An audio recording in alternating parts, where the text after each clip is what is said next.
السلام عليكم ورحمة الله. ازيكم يا حلواتي؟ عاملين ايه؟ بكونوا بألف خير. وحشتيني جدا جدا جدا. اهلا بيكم كمان مرة في افنان في البيت، لكل صاحبة وام وصديقة. انت كده وجودك على راسي، وفي القناة برضو على راسي من فوق. تعالوا كده يا بنات، هنشوف انا عملت فطار ايه النهاردة. نزلت كده جبت فطار، جبت بقى ايه، عجينة طعمية. طبعا ده فطار يوم الجمعة، وطبق بتنجان وكيس فول كده، وطبعا اللانشو المدخن انا بحبه. طبق اللانشو المدخن ده كان ساعتها ب25 جنيه. طبعا كيس العيش اهم حاجة عندنا. تمام.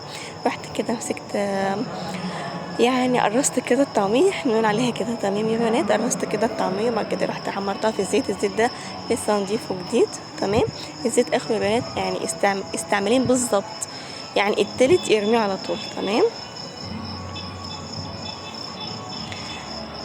طبعا يا بنات كانت من الطبق نضيف، واهم حاجه تقلبي كده وكنا واقفه جنبيها على طول، من وش هنا كده ومن وش التاني. وشكرا على كده. دايما بحب اسخن العيش في الفرن، بحب انجز الصراحه. تمام. ما عنديش الصراحه اللي انا وقت كده ان افضل بقى ايه اجيبه يمين واجيبه شمال. بنجز كده واحطه في الفرن علشان ايه، ما عنديش وقت اساسا. لان اساسا لو فتحت لكم الصوت بتاع الفيديو الاساسي هتلاقوا ملك واقف جنبيا بيعيط مش عارفه ايه. فانا بس راح عايزه اقفل بسرعه على المطبخ واطلع اجري، يعني عشان نقعد بقى ناكل، او يبقى مثلا يبقى جعانين كده يعني. تمام. وحطيت كده طبق الفول، حطيت كده الزيت الغالي عليه زيت كريستال. الصراحه الزيت تحفه وجميل قوي يا بنات فعلا. انا دلوقتي بتمشى في الارض كده وانا ايه، وانا ملك الصراحه مع عمو. فانا بتمشى كده في الارض، قلت اسجل لكم كده ريكورد. وجنبينا قاعه كده في قاعه افراح، فمش مشكله بقى. دايما كنت بحب اسمعكم قرآن بصوت واطي كده، بس بقى للاسف بقى النهارده تسمعوا اغاني مع الايه، مع الصوت بتاعي. دخلت كده قلت يا بنتي افنانك نسيب بلكونات. تمام. علشان انا لسه هنشر دلوقتي.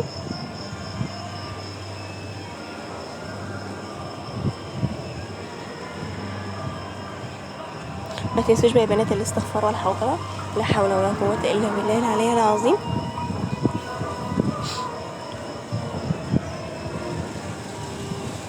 بلمهم كده بالجروف على طول على طول.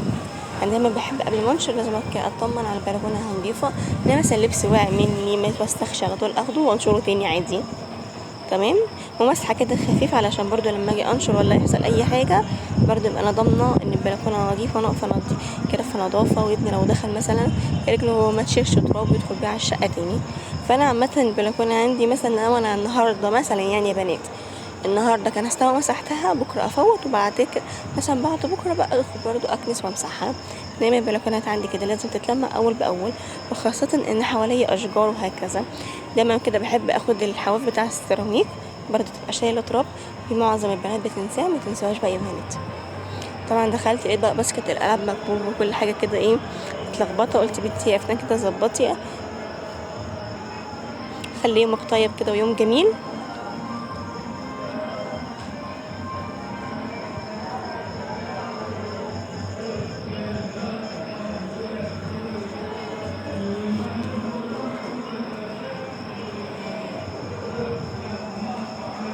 وكان غدانا النهارده كده حاجه سهله وبسيطه خالص.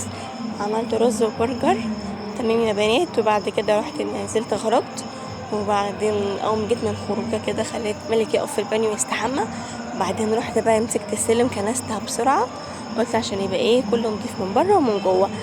تمام يا احلى بنات. انا كده هلم الباسكت معاكم بتاع اللعب، وهظبط كده الدنيا معاكم.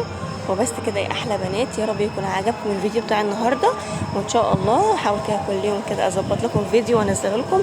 وهسيب لكم بقى الفيديو موسيقى كده تستمتعوا وانا بشتغل، وانت كده تقوموا تشجعوا معايا يبقى احلى بنات. وتسيبي كده الموبايل على جنب وتشوفي اي حاجه كده انت مثلا سايباها ركناها مكسله تقومي تعمليها. لا يلا قومي تشجعي معايا كده واعمليها. ويلا يا احلى بنات، مع الف سلامه.